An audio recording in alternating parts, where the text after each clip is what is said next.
Thank you so much for joining us today. We are coming in from Future Generations University, which was founded in answer to one of humanity's toughest challenges: how to train leaders who drive community-wide change that is both renewable and scalable.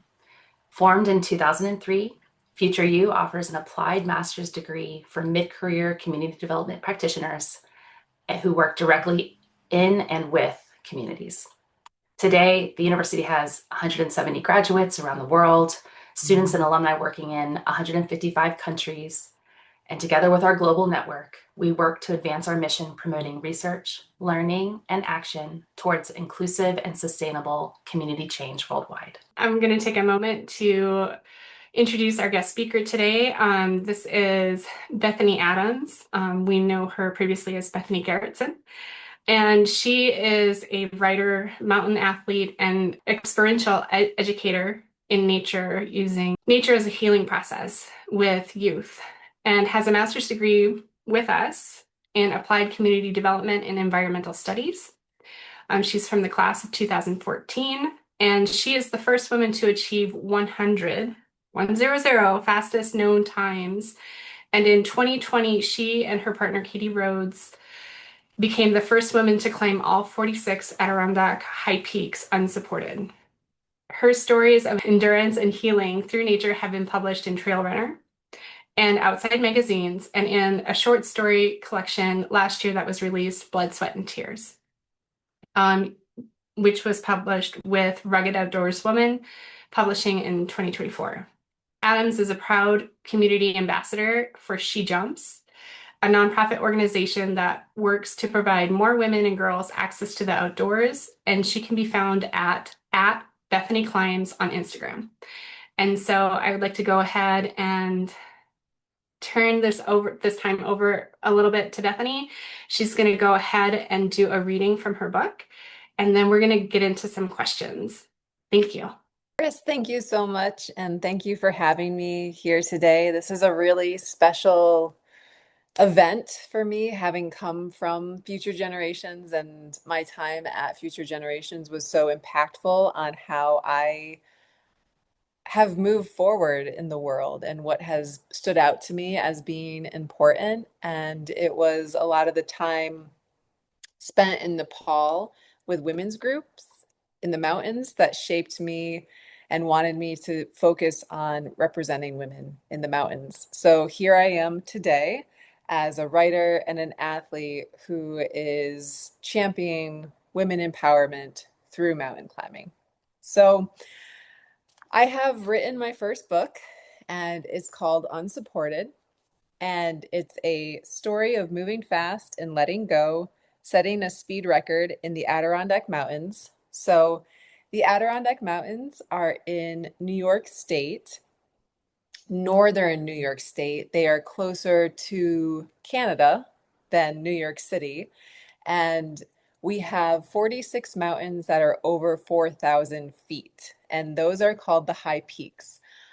I feel for this presentation, I'm going to start right at the beginning of the book. I think that will help with context of what I'm hiking and what I'm learning, and then we'll go into some questions. So I hope you enjoy this. I'm very, very happy to have done this hike. It was in 2020, and I'm very happy to have written a book about it and now be sharing with the world what women can do in the mountains. So this is Unsupported. The passage I'm reading is set June 2009. So this is when I'm coming out of undergraduate school and coming into hiking my first mountain. The forested peaks and whiskey-colored waters of the Adirondack Mountains have captured my heart. After 4 years of environmental studies at Paul Smith College, I can't bear to leave. Though I miss the farmland of my central New York roots, something about this vast, jagged landscape feels like home to me. The sheer rock faces that rise to the sky, the thick pine forests, the blue ridge lines stretching toward Canada and Vermont, Plus, I love the idea of being close to Lake Placid, where Olympic athletes train. But living here isn't easy. The recession leaves my dozen job applications unanswered, so I pieced together 3 seasonal tourism gigs just to afford the expensive vacation destination rent. To save money, I bike and walk as much as possible, eating peanut butter and jelly sandwiches and picking wild strawberries along the roads and railroad tracks. One day, my college friend Megan invites me to hike Mount Marcy. I don't know much about the Adirondack High Peaks, as New York's tallest mountains are known, other than there are 46 of them, and Mount Marcy is the highest. In all my years as a student, I had been too busy playing soccer and basketball to get out and explore them. Even though I could see a few from campus and most of their trailheads were less than an hour drive away. Knowing that my restless legs need a new sport, I agree to the 15-mile adventure. On the day Megan and I set out to climb Mount Marcy, rain spits from a steely sky, and the parking lot of the Adirondack Lodge, where the hike begins, is nearly empty. I wear a pair of black soccer shorts and a green fleece, 2 sizes too small, that I picked up at a local thrift store for $3 and tie back my short blonde hair with a bandana. From the truck of my car, from the trunk of my car, I pull out an old Adidas backpack and toss a liter of water, a few Cliff Bars, an apple, a disposable camera, and a pair of gloves inside. Megan and I follow a rocky trail which snakes beside the river through balsam and birch forests. We talk about college and reminisce about ex-boyfriends until the terrain becomes steep and challenging. Eventually, the trees give way until all that's left is a tumble of mossy rock.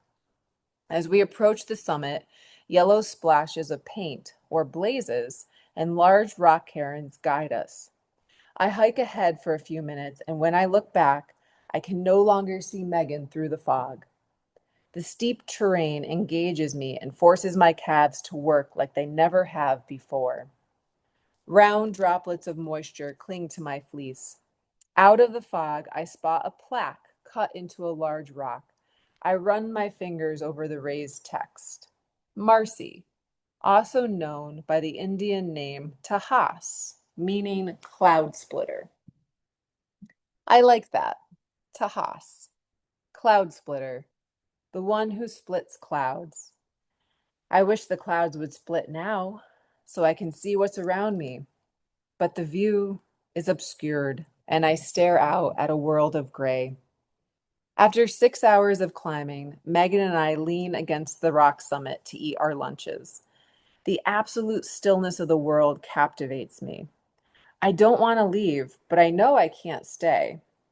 From the bottom of my pack, I dig out the disposable camera and snap a photo of the gray nothingness before we descend into the mist. After 5 miles downhill, the tips of my toes scream for release. I take off my shoes and settle my feet into the dark mud. The earth pushes up between my toes, and for the last 2 miles, I run barefoot in the rain, mud splattering my legs. Running through the mountains feels like the most natural thing in the world. From a young age, being athletic and playing sports have been a central part of my identity. My family cultivated 3 main values in me and my sisters: faith, family, and sports. Believe in God, be a good daughter, and play hard. I'm not sure which came first, the knowledge that sports were important or the fact that I was a strong and competitive kid. My above average size, broad shoulders, boundless energy, and easy speed made me a natural athlete. By the time I was 13, my bedroom walls were plastered with posters of Mia Hamm and Michelle Akers, two of Team USA's best soccer players. My dream had been to play soccer at a collegiate level, possibly even further, but it seemed my athletic ambitions were always limited by my body. I was diagnosed with asthma before I could walk, and then ulcerative colitis, a chronic inflammation of the lower intestines, by age 10. Driven by the desire to be normal, I often refuse to acknowledge the complexity of my illnesses or the consequences of not taking care of my body. When I reached college and my mother was no longer around to manage my treatment, I stopped taking my medications altogether. With the newfound freedom to live however I wanted, I made poor nutritional decisions that often resulted in binging the sugary, processed foods I'd been denied early in life. In the end, my college soccer career was lackluster. I spent most of those years inflamed and depressed. Now, off the slopes of Mount Marcy, my legs seem to go faster with every stride, and I open into a full sprint. It's a wild and uncontrolled rush, having to focus so intensely on my foot placements as I pick my way between rocks and roots reminds me of the joy I often felt playing soccer. For the first time in years, I feel strong and powerful, not controlled by my physical limitations. I'm free. Over the next 2 months, I hike 20 of the 46 Adirondack high peaks, mountains originally measured over 4,000 feet. Every time I explore these ranges, I want to keep going, climbing up them to run down. The miles under my feet accumulate and develop cheap yet effective hiking systems. From the foods I eat, mainly Cliff Bars and apples smeared with peanut butter, to the secondhand thrift store clothes I buy. Over the summer, I save enough money to make one major gear purchase, my first trail running shoes, a pair of La Sportiva Raptors from the Mountaineer store in Keene Valley. As the world of hiking and trail running expands before me, I see the need to take better care of myself, so I schedule a doctor's appointment to get back on my medications. I notice my body becoming strong in new ways. I also notice the majority of people on trail are men. I start to anticipate their stares and comments when I see them coming.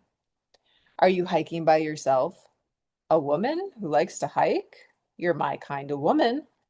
My son hikes. Maybe I can introduce the two of you.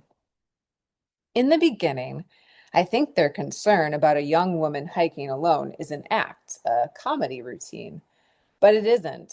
Over time, I come to understand that those who hike in the high peaks consider themselves a class above, and it's a boys' club. When male hikers aren't trying to hit on me or set me up with their sons, they're trying to out-hike me. I find it laughable when they see me approaching and increase their pace. I smile as I pass by without breaking a sweat, my long legs chewing up the terrain at 3 to 4 miles per hour.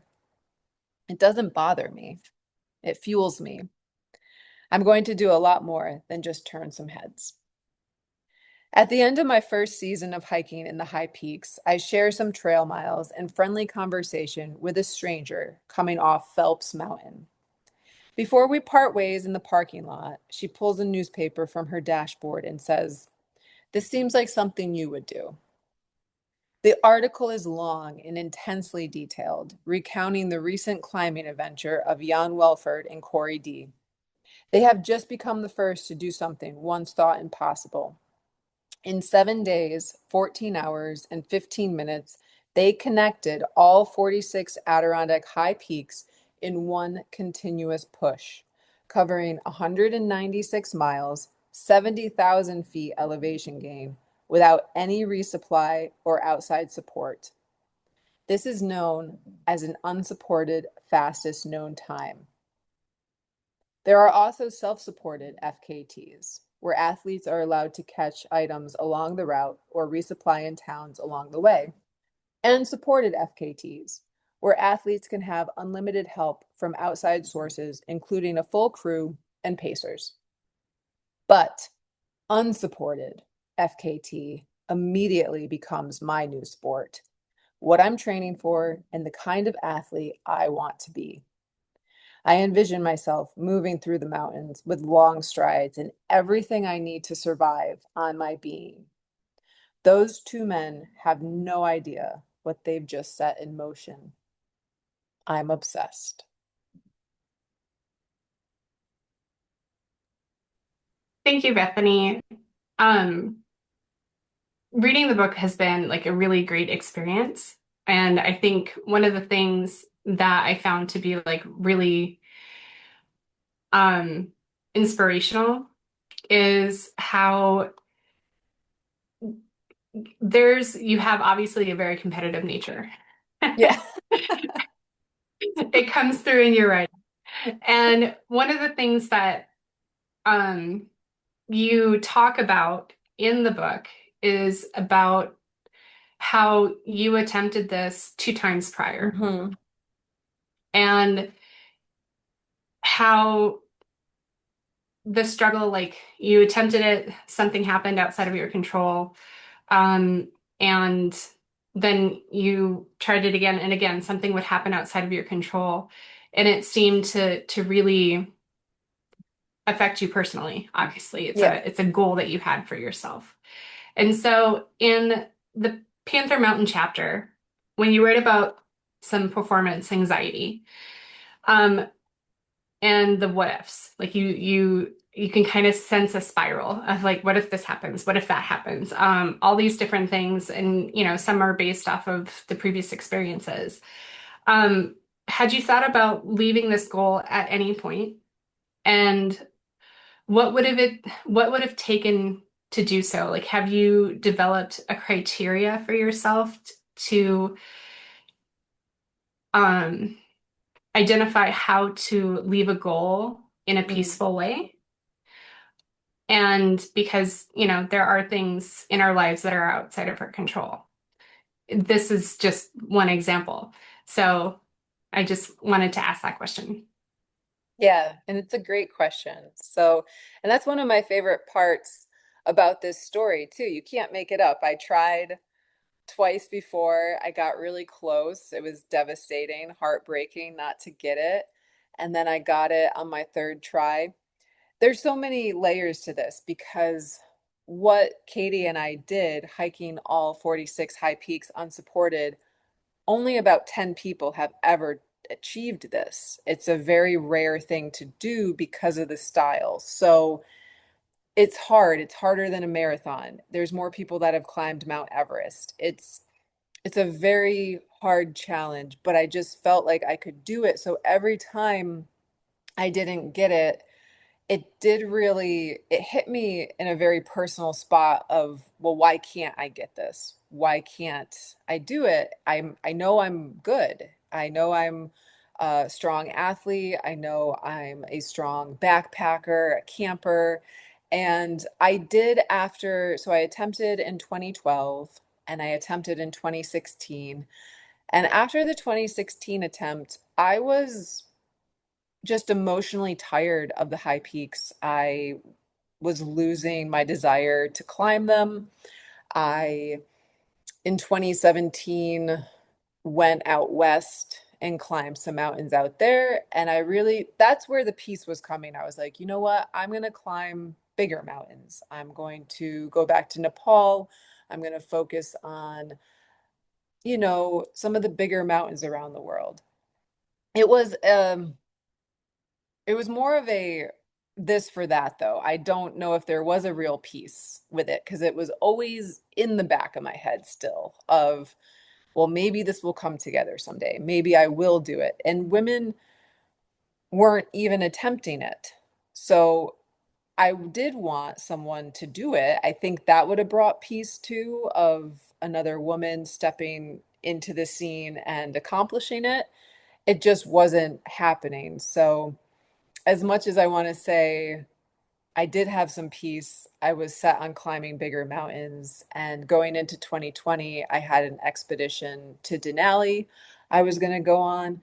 And then the pandemic shut everything down and brought me back to the Adirondacks and took really everything out of my life, everything I was working on, every project. And I was a professor at the time at Paul Smith College, and the world just, you know, we stood still for a while. And so I don't know if there ever really was a piece with it. It was always in the back of my head. And people would ask me too. I had become known at this point of trying it and being the face of it for on the women's side. And I think there was a certain expectation I felt even from other people that I would be the one to do it. So that that all speaks into that Panther chapter of when I didn't sleep the night before. I had been consuming all this caffeine I didn't even know about. And I didn't sleep. And then the what ifs are going through your head of just like, this isn't off to a good start. What if I fail for the third time? Because now I'm in the pandemic and I can't even come up with the piece of, oh, well, I'll go climb Ama de Blanc or I'll go climb Kilimanjaro. It's like, no, it's this or nothing. Yeah.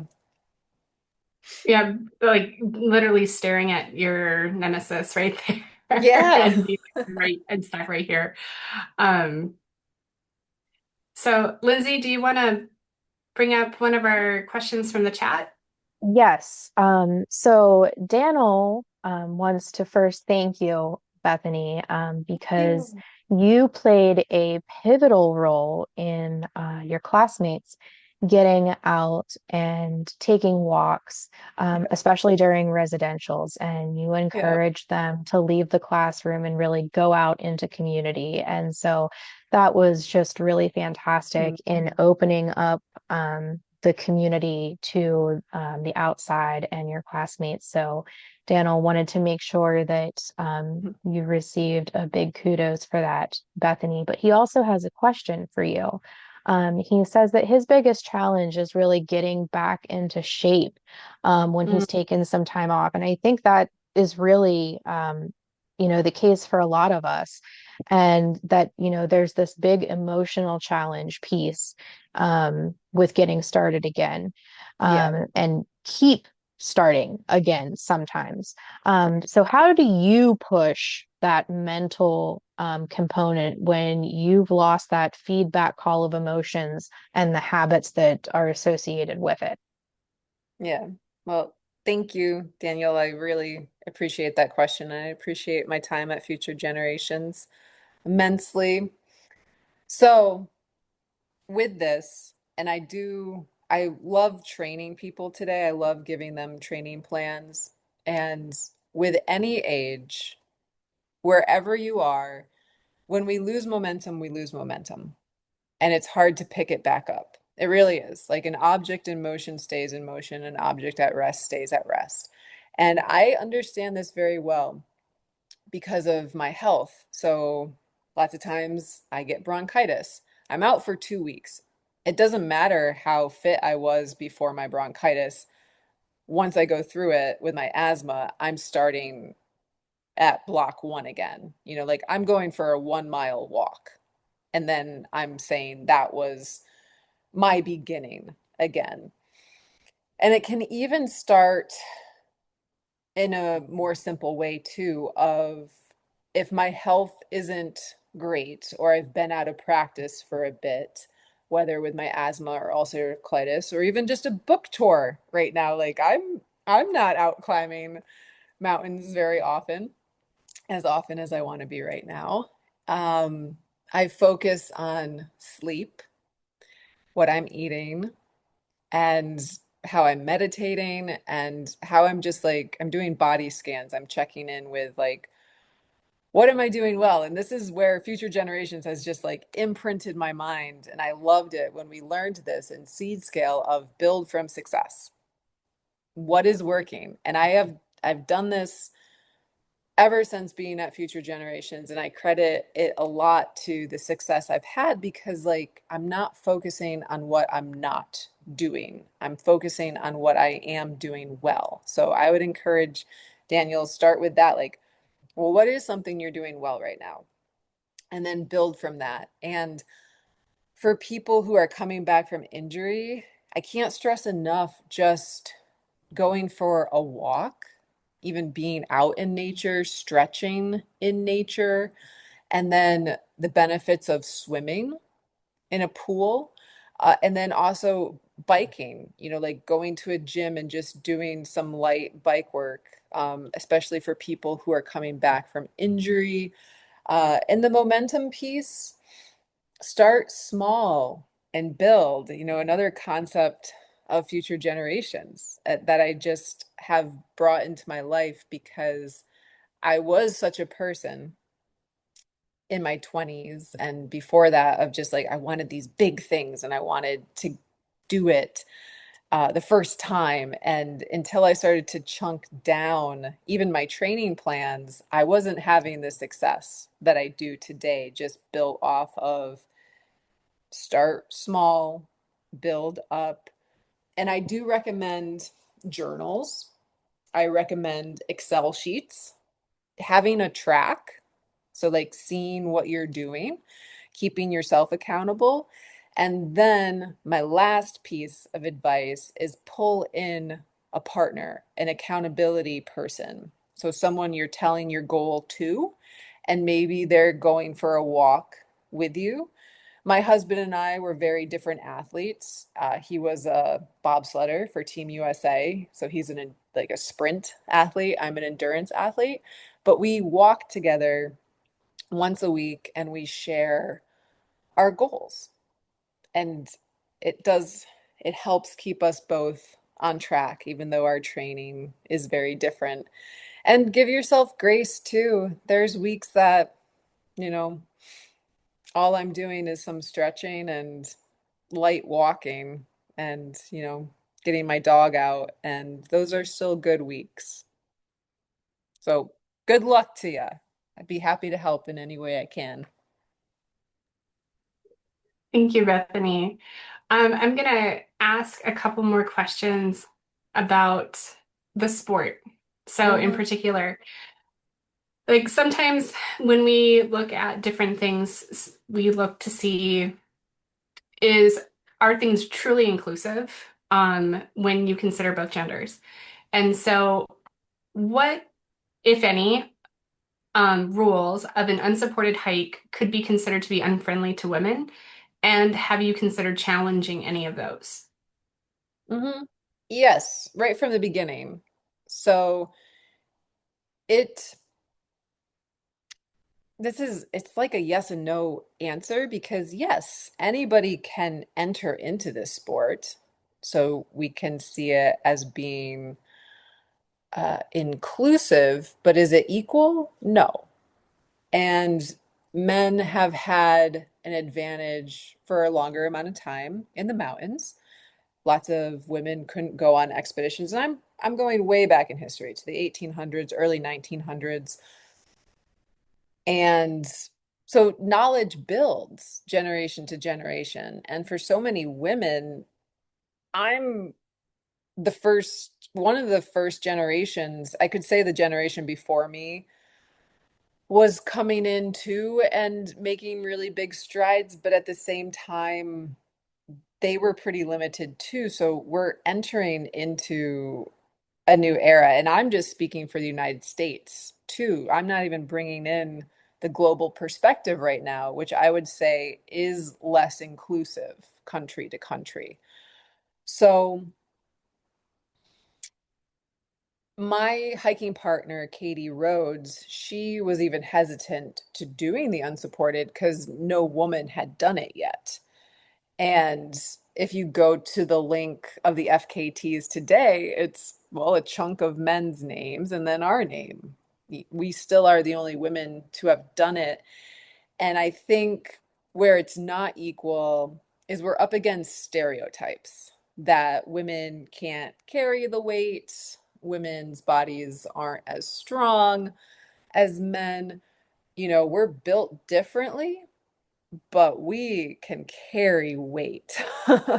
And women's bodies are so built to do that. From carrying babies to water to wood, being able to trek long distances. So it's a yes and a no. I would say where most women are hesitant to enter, you're entering into a room pretty much of men. So you have to be comfortable with that. And if you're not comfortable with that, you might go into a different door, which I don't blame people for. And so that's what I've tried to do with my legacy is to be an inclusive person, invite people into this space, similar to how future generations, it's like, come walk with me, come run with me. I want partnership. I want collaboration. So what I do today is I invite people, and mostly women and people who have been more left out of the main narrative.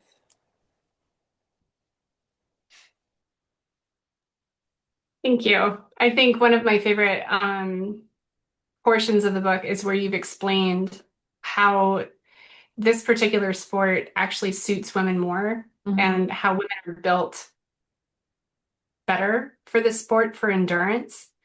And you gave a really great like um ex explanation with everything. And so I'm not going to give any spoilers for anyone, but look out for that.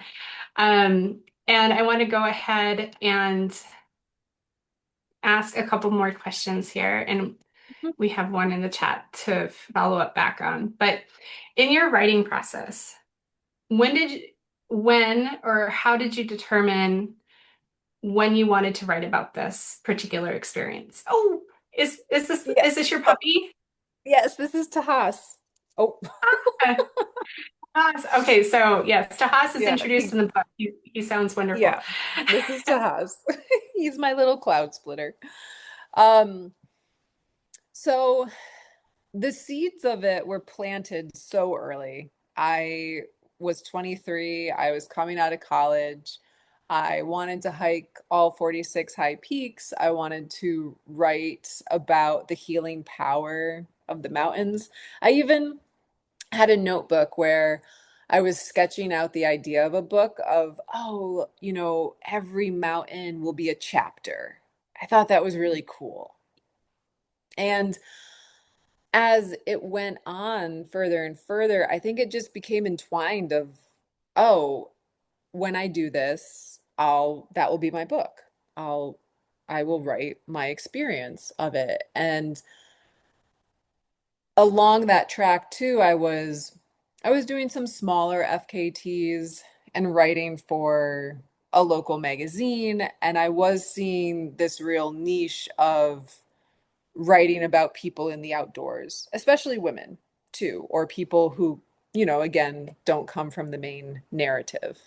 And those were even, the writers I was more drawn to and the genre. So the seed was there really early. It was. But just like the through hike itself, it came and went, with each failed attempt. I was like, nope, like maybe this isn't for me. And then in 2020, when I did achieve the unsupported through hike, I was also personally going through a divorce. And I when I was looking at it, I was like, oh, well, this book is going to be about my divorce. I don't know if I even want to write this story anymore.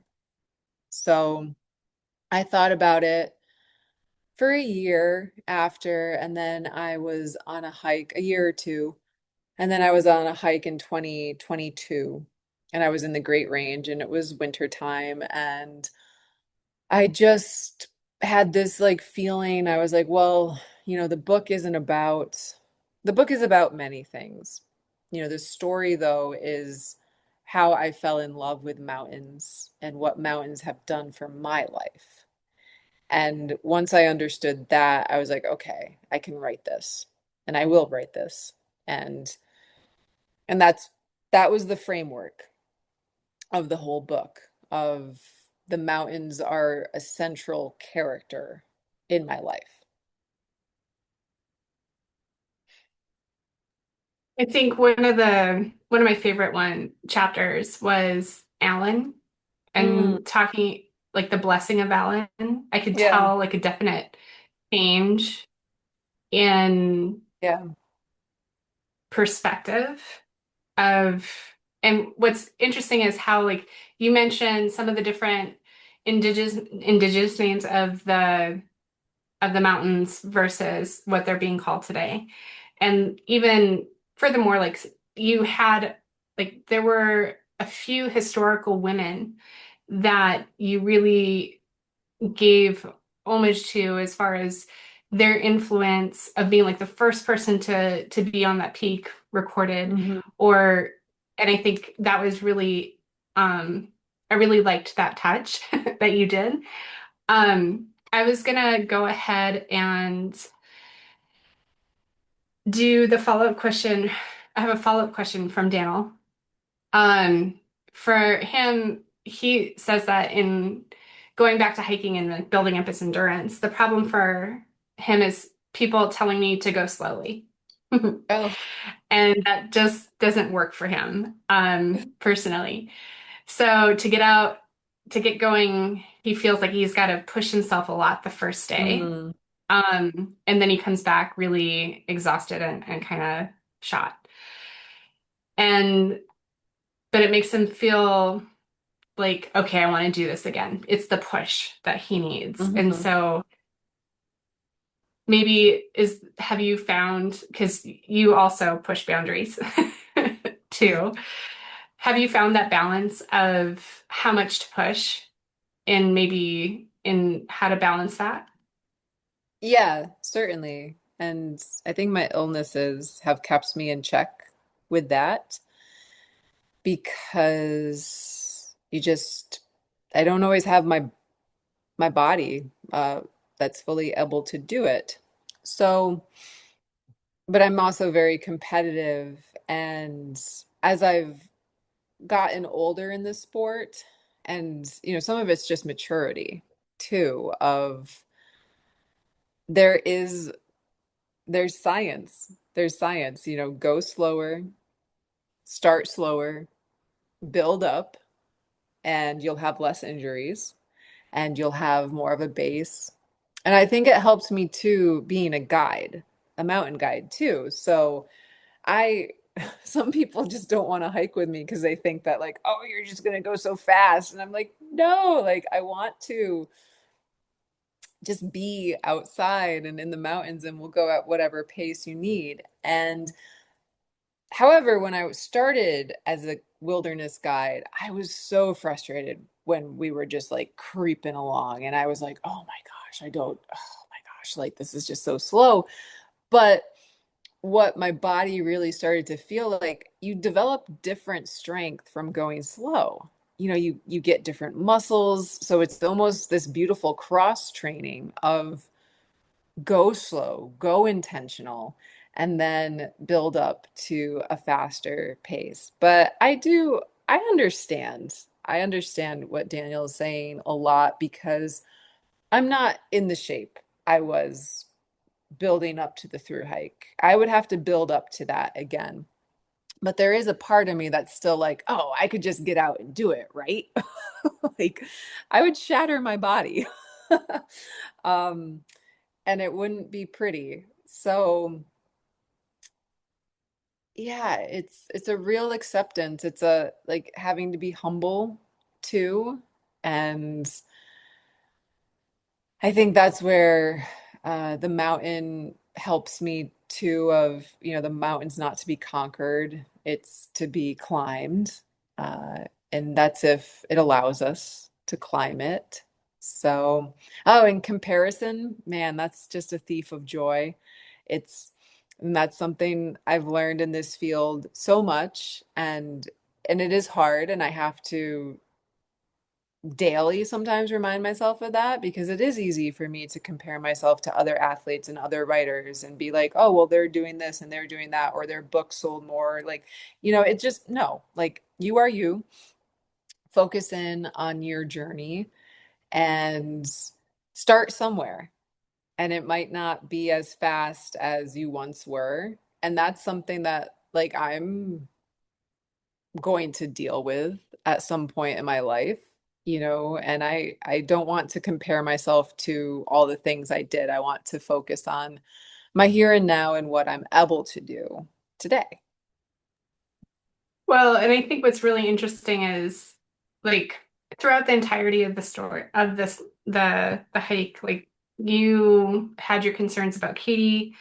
There was definitely a point of like when Katie was struggling and then when you were struggling, and you definitely balanced each other out, which I think is Hmm. why you really, to me, it underscored why you sought a partner for the Yeah. hike. Um, and it was really interesting to hear like how you had used some of the mountain therapy techniques Hmm. to make it much healthier. Um, doing the different like the check-ins, like let's do Hmm. an emotional check-in, let's do a physical Hmm. check-in. Yeah. What are your thoughts?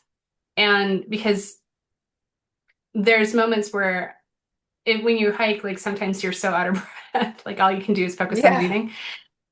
Um, you are really trapped in your head with your thoughts. Yeah. Like you get to see wonderful things, but you can really be trapped there. Yeah. And I think it becomes very individual.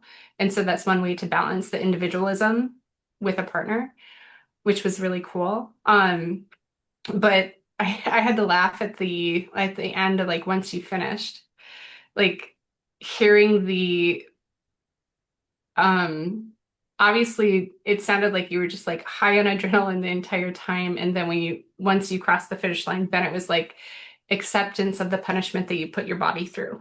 Yeah.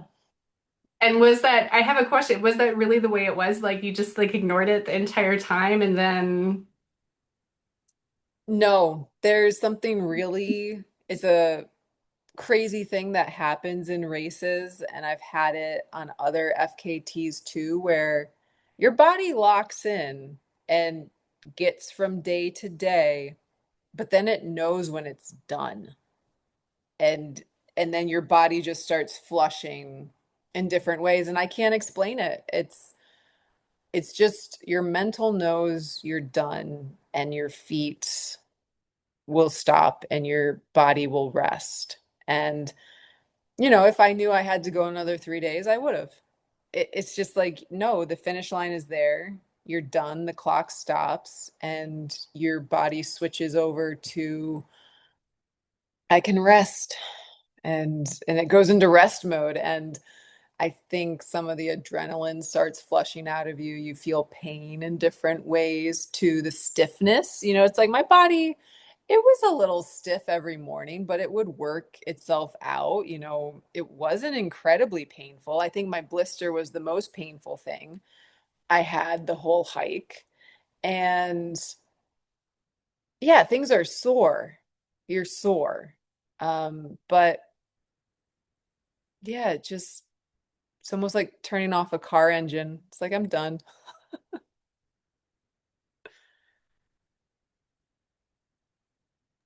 all right.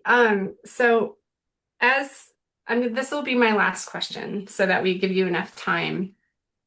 So I wanted to ask about your journey that you've been on and the journey that you've had with us at Future Generations. Hmm.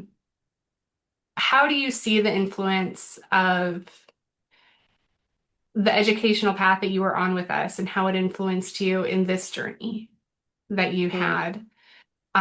You've touched on it a little bit, and there was some things that like I could definitely tell when I was reading the book when you're like having to hug your husband because you were going to be gone for 4 weeks to India, and I was like, oh, I Yeah. know where that went.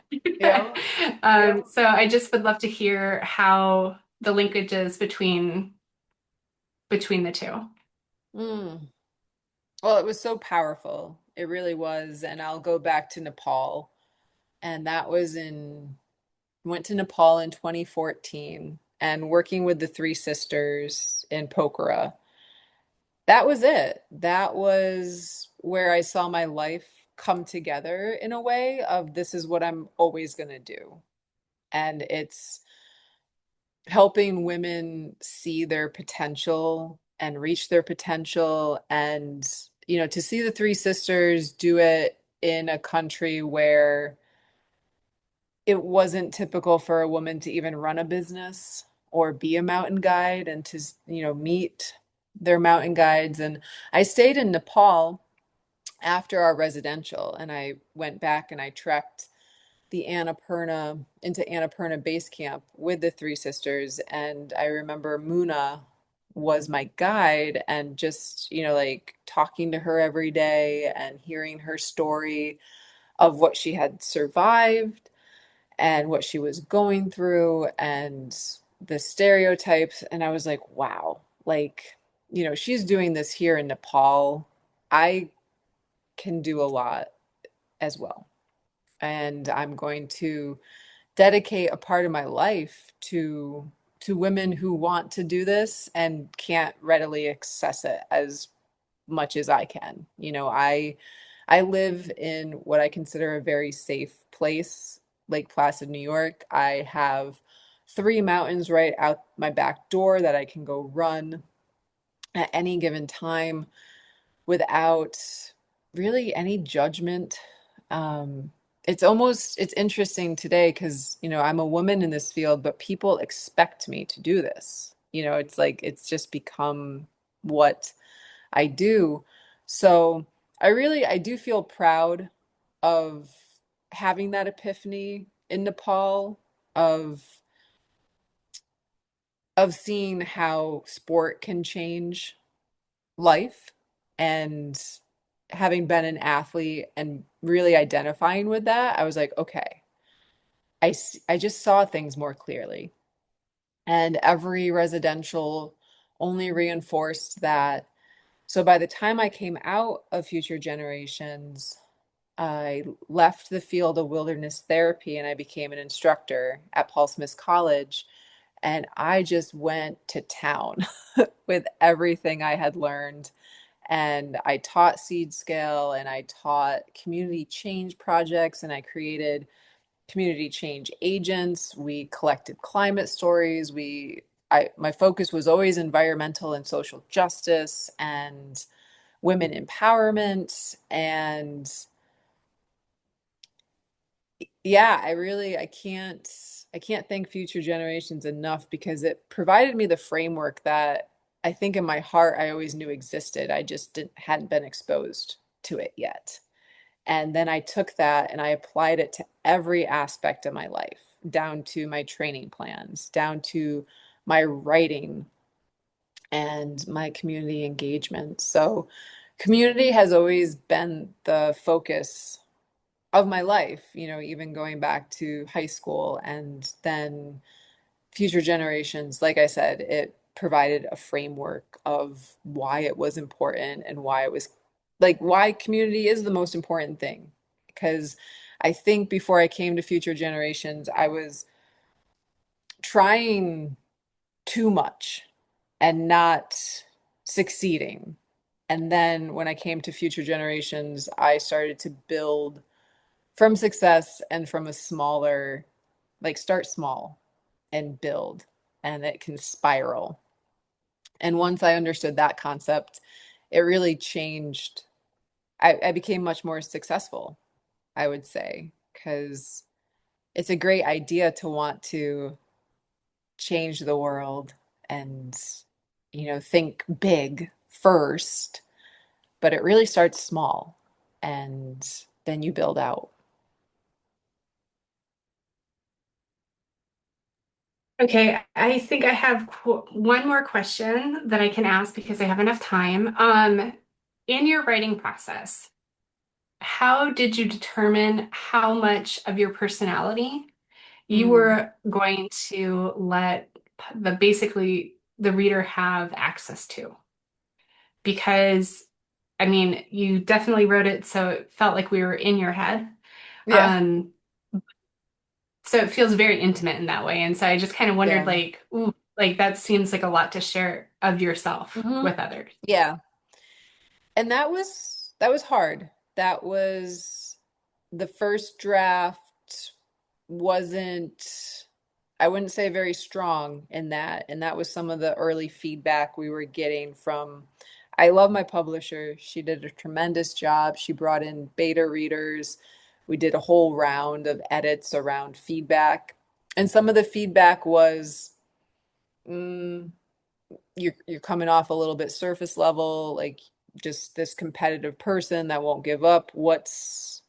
there's got to be more underneath it. And there is like, um, and some of that was even, 5 years ago, I wasn't very comfortable sharing about my ulcerative colitis, or I wasn't thinking about writing about my divorce. I was like, I'll write this out of the book.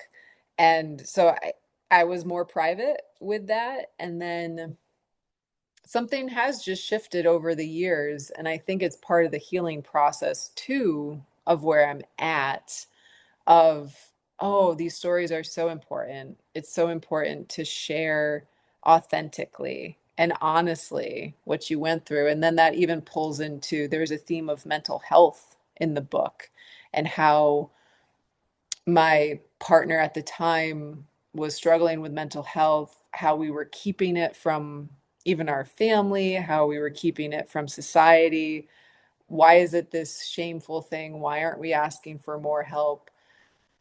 So I think even as a person, I've really done a lot of work in the last 5 years of asking for more help and sharing more of my own story, and not just with my best friend or my mother or my sister, but really sharing it and making that normal. I find it so baffling now as humans that we just don't do that. We're human. Why aren't we sharing all of our feelings more readily with each other?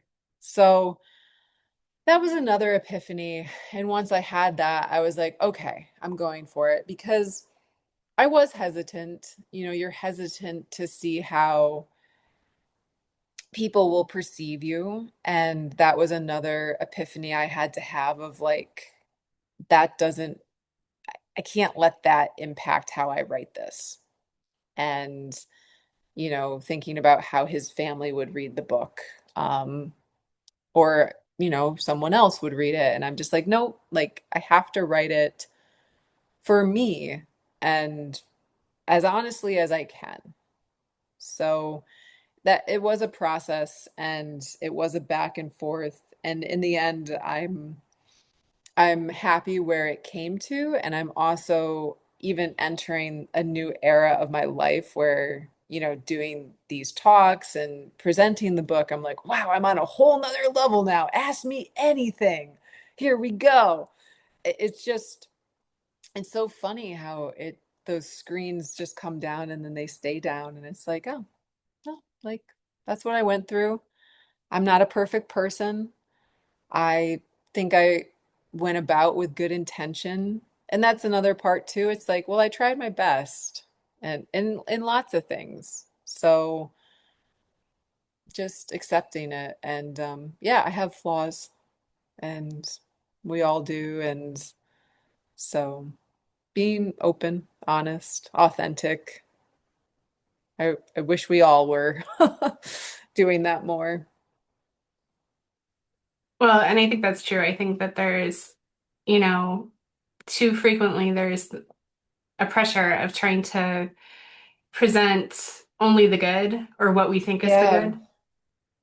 Um, so I think that that's an important thing to know, like a divorce journey is, it's Hmm. difficult.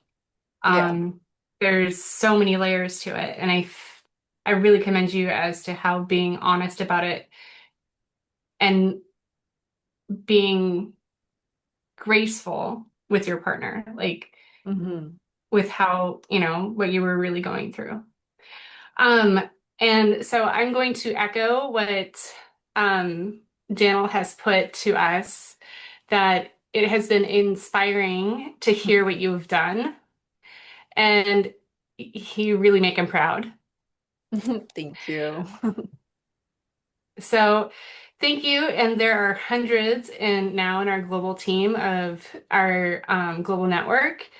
And it's really great to see how each of you has connected your learning to what you're doing in your life and um, in your activities. It's just, and I really appreciate hearing how this journey has shaped you and put you into a different spiral of aspiration.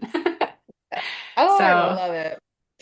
Yep. so Thank you so much. And any final comments from my co-hosts as we wrap this up? Thank you for being here, Bethany, and just truly enjoying reading the book. I encourage everyone to take some time and read Unsupported. Thank you. Yeah, no, this has been wonderful to hear and to get this this depth and this sort of behind the curtains Yeah. opportunity. I'm reflecting on how some of this radical honesty, this radical emotionality, to me, it's very tied to womanhood and to the way Yeah. women communicate and can introduce things into spaces that that I think align with our humanity, more and more deeply that everyone benefits by. So you're both inspiring in terms of what you've accomplished, but also the way you've shared the internal with Mm. with us. So thank you for that. And for those watching, you can purchase the book. There is an ebook version as well as a hardback version. So we just encourage everyone to, both take inspiration from this book and then share with us the way that it inspires you to keep meeting your goals and exceeding them and then changing the world in community for the Yeah. better. Thank you, Bethany. Thank you, Chris. Thank you, Lindsay. And thank you to all of our participants for wonderful questions and a really dynamic and inspiring conversation. Thank you. Thank you all. Bye Thank bye. you. Take care, everybody.